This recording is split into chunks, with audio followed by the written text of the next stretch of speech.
Hello friends, welcome back to my channel. আসসালামু আলাইকুম। আমার চ্যানেলের পক্ষ থেকে আপনার সবাইকে স্বাগতম।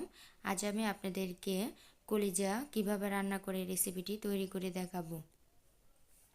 আমার চ্যানেলটি ভালো লাগলে অবশ্যই সাবস্ক্রাইব করে দিবেন, লাইক দিবেন, কমেন্টে জানাবেন যে যেখান থেকে দেখতেছেন। কলিজা এইভাবে বাসায় ট্রাই করে দেখবেন, ভিডিওটা না টেনে। প্রথমে কলিজাগুলো ভালো করে ধুইয়ে ছেঁকে নিতে হবে, রক্তের পানিগুলো ফেলে দিতে হবে। তারপর একটি কড়াই দিয়ে পরিমাণ মতন পানি দিয়ে সিদ্ধ করে নিতে হবে। তাহলে রক্তটি বেরিয়ে যাবে, ময়লাটি বেরিয়ে যাবে কালো কালো। তাহলে রান্না করলে অনেক ভালো হবে। এভাবে রান্না করতে হবে। সিদ্ধ করার পরও ভালো করে ধুয়ে নিতে হবে। একটি প্যান বসাই দিলাম, দিয়ে দিলাম পেঁয়াজ কুচি, পরিমাণ মতন তেল, দিয়ে দিব তেজপাতা,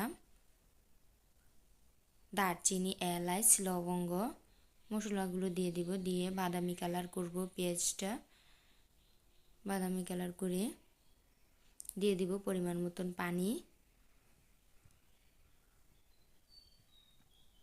দিয়ে দিলাম আদা ও রসুন বাটা 2 চামচ,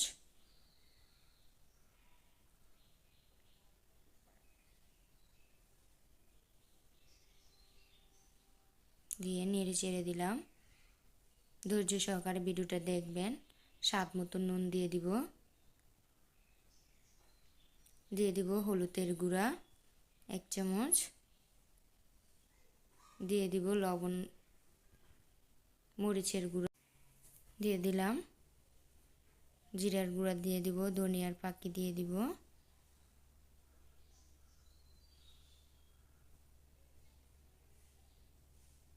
দিয়ে ভালো করে মশলাটা কষায় নিব।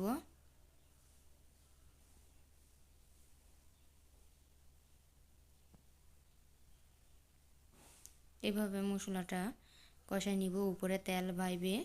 তারপর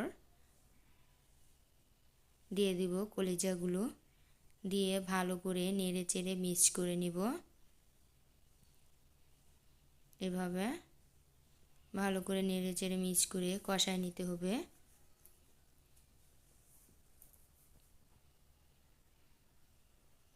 এখন আমি ঢেকে দিব, 45 মিনিট বিরতি নিব।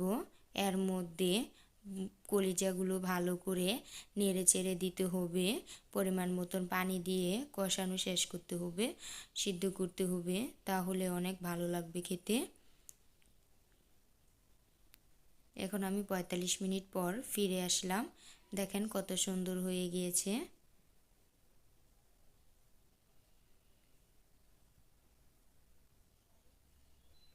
ভালো করে নেড়ে চেড়ে দিতে হবে।